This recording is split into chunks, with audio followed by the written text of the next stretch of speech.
Ciao folks, I'm Voba. I'm a singer and a vocal trainer, and this is my channel about anatomical vocal training. Today I want to tell you that you can broaden your chest voice. That means until now I spoke about chest voice as the baby's cry. Aha, aha, yeah, yeah. And the perks and the dangers of chest voice, right? Now, the baby's cry, obviously, some people use it, for singing, but many people like a more broad sound.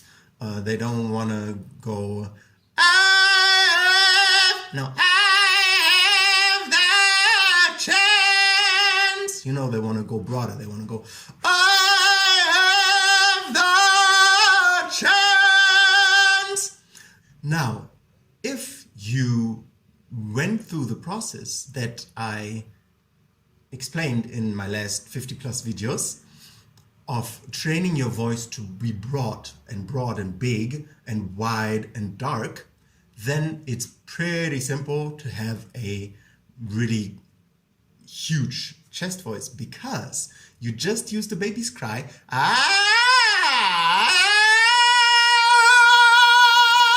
and you make it broader. Right? So basically, all these exercises that I spoke in depth about, how to put your thyroid cartilage wide, how to widen the neck, how to yawn and make everything big and broad, and that comes extremely handy now with chest voice. Firstly, obviously, because it keeps the vocal cords and vestibular folds apart, but also because not the deep thyroid cartilage, that's what keeps the vocal cords and vestibular folds apart, but the width, the wide thyroid cartilage and the wide neck, they are the things that broaden your chest voice. So it's not a but it's like right? So the difference is just I do the same baby cry, and then I just broaden it.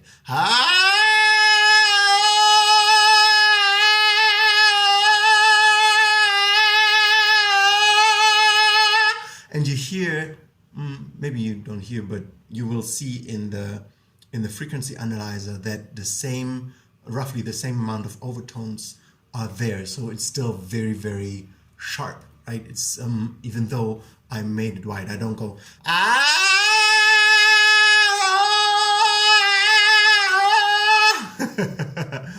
I keep the sharpness, I keep the baby's cry in the voice and just yawn and make it broad, right?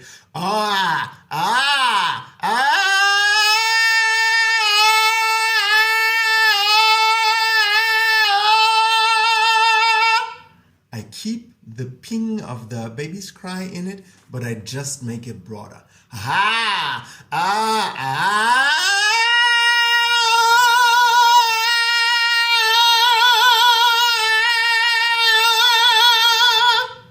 And that's already very high. Of course, you can also do it lower, but with the high notes, you can really hear the difference. When I put the thyroid cartilage wider, you really hear, now it goes, and then it's just this, and then it's this and that.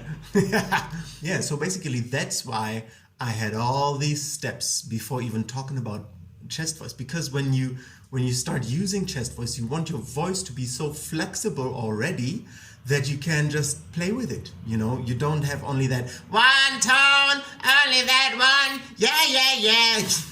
That's nice, but if you can also have that tone, yeah, that's very much nicer, right? You want to play around with your voice. You want to be able to express whatever emotion you want to express.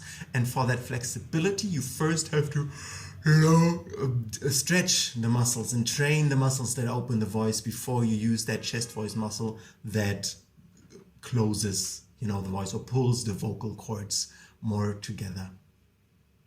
So I hope that was a little inspiring. If you want to learn more, start with my very first video about Vocal Training and Anatomy of the Voice that I'm going to link right here. And I wish you a beautiful, broad, singfully day.